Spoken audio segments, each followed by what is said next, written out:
the way that I want you to start looking at triggers is as a mechanism. It's a tool that we have, that we were gifted in order to self-realize, in order for the objective life to tell us that there's something wrong with us. Often people treat triggers like life is happening to us, when in reality, life is happening from us.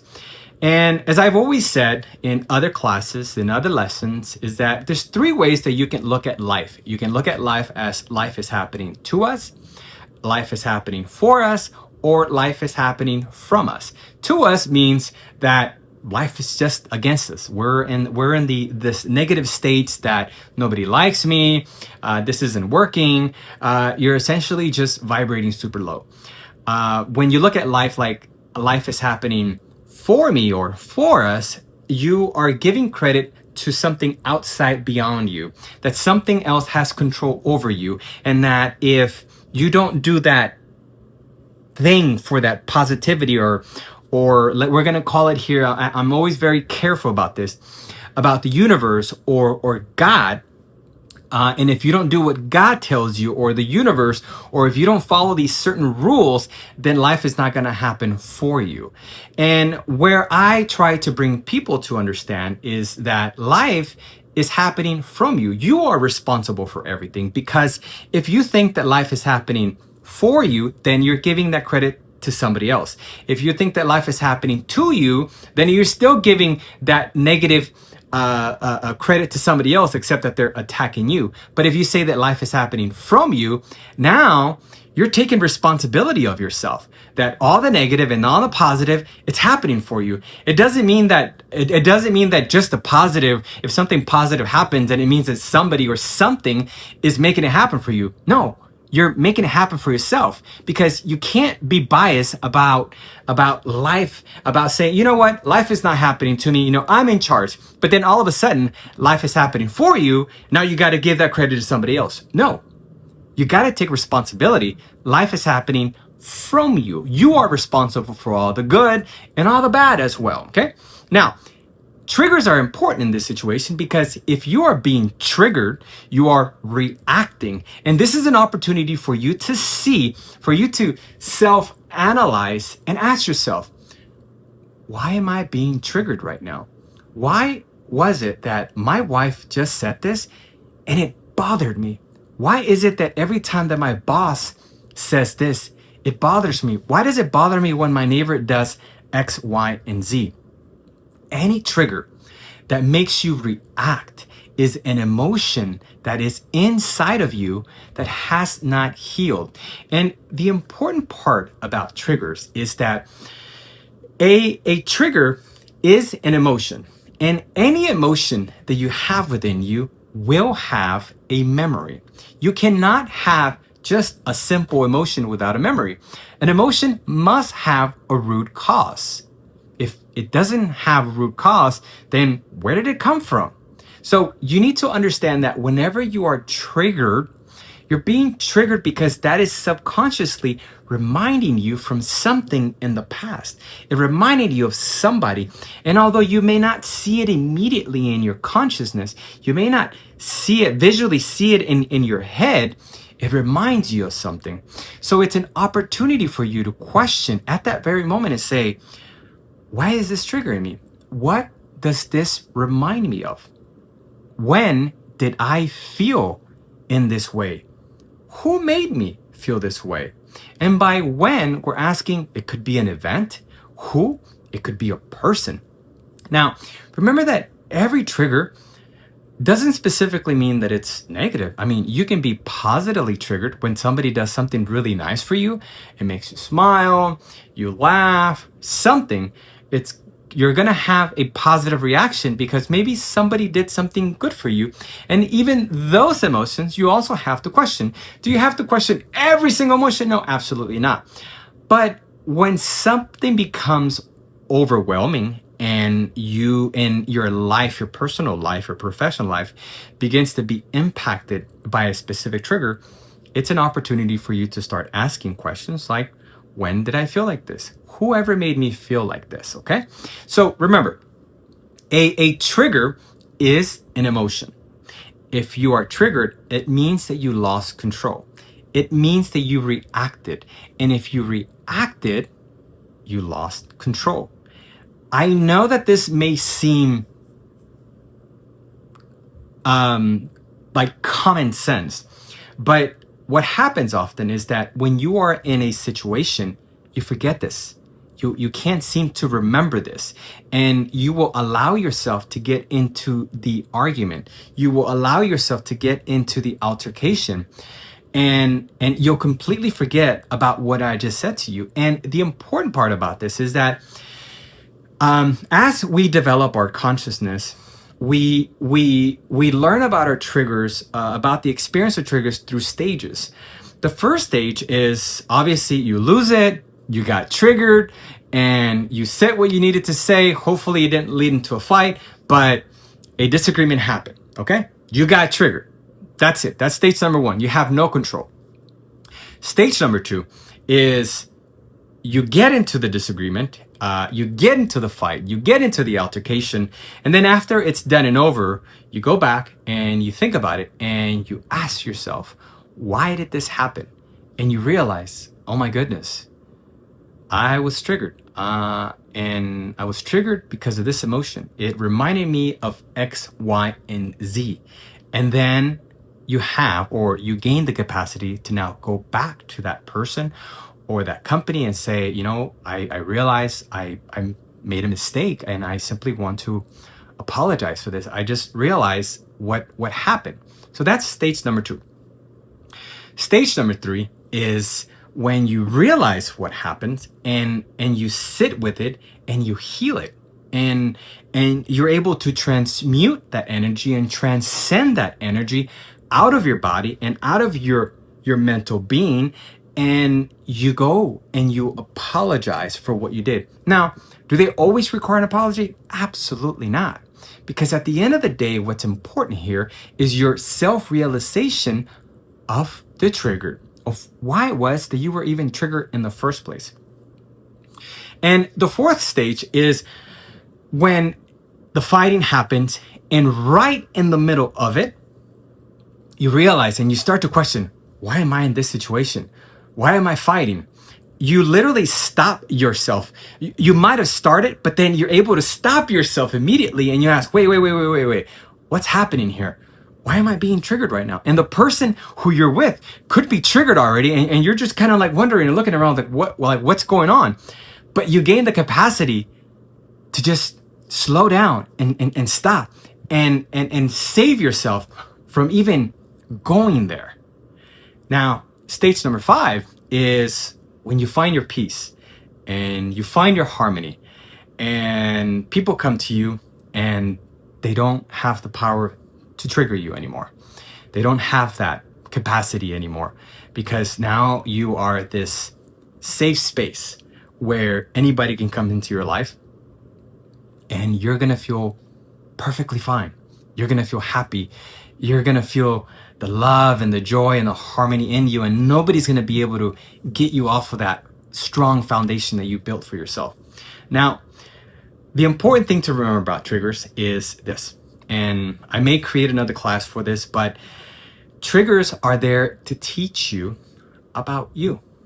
The importance of trigger is a lesson. You have to completely reframe, completely change how you look at a trigger. And you have to remember that all a trigger is a lesson from life telling you there's something inside of you that you haven't addressed yet.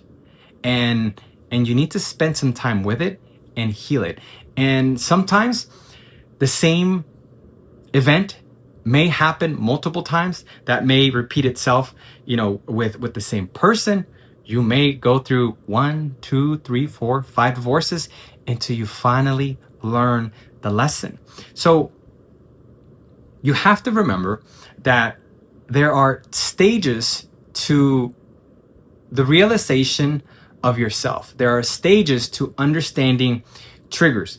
And if something continues to manifest itself in your life, if the same event continues to happen in your life, it simply means that you haven't really addressed it. You can sit here and you can blame the whole world about it, but the reality is you're still putting yourself back into the same situation or in the same situations that are causing that pain in you, that are causing you to react.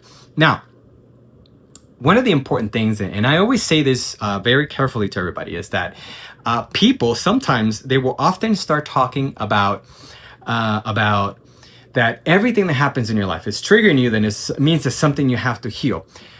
At some point, when you find your harmony, when you find your peace, and nobody's triggering you anymore, and you begin to experience your conscious awareness, there's people that are gonna come close into your life, and where you gain this level of consciousness where you're no longer triggered, and you're really able to witness yourself, the event, the person, everything, and you realize that you are love in essence, that you are a safe place.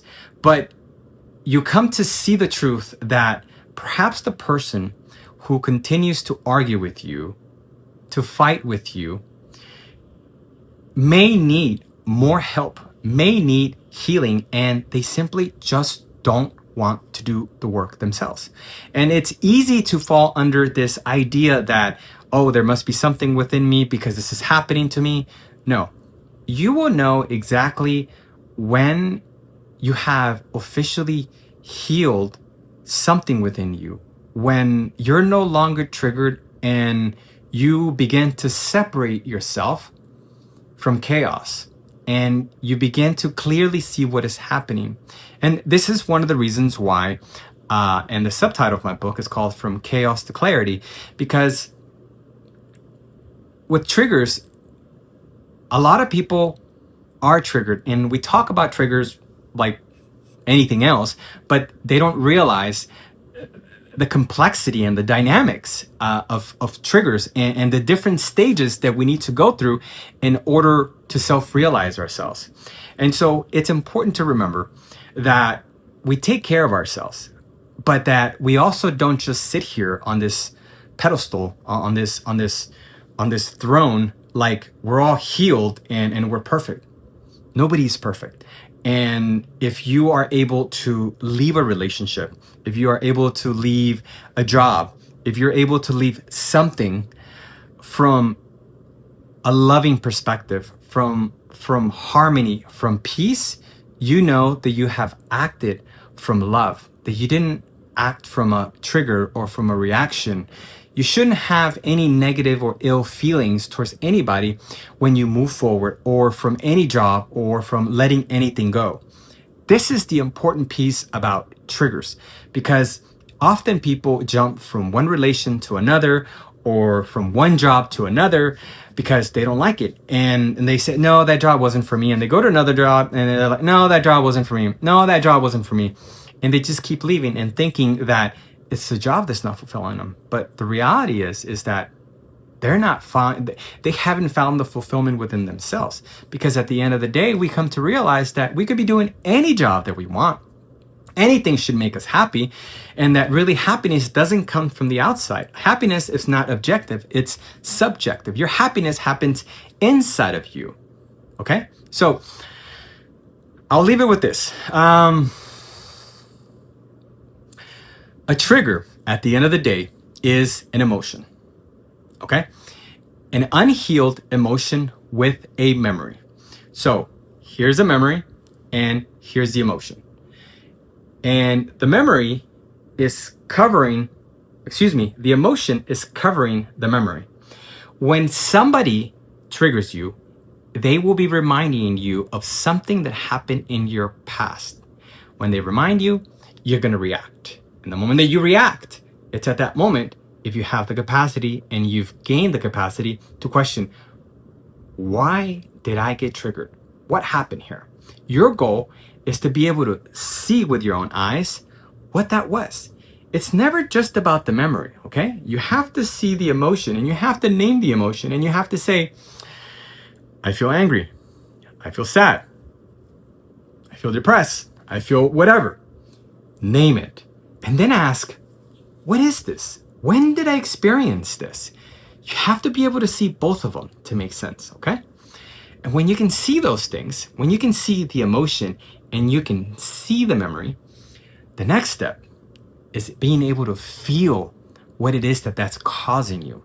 Because there's going to be a feeling, there's going to be a reaction in your body. It's not just the first impact of you getting into a disagreement.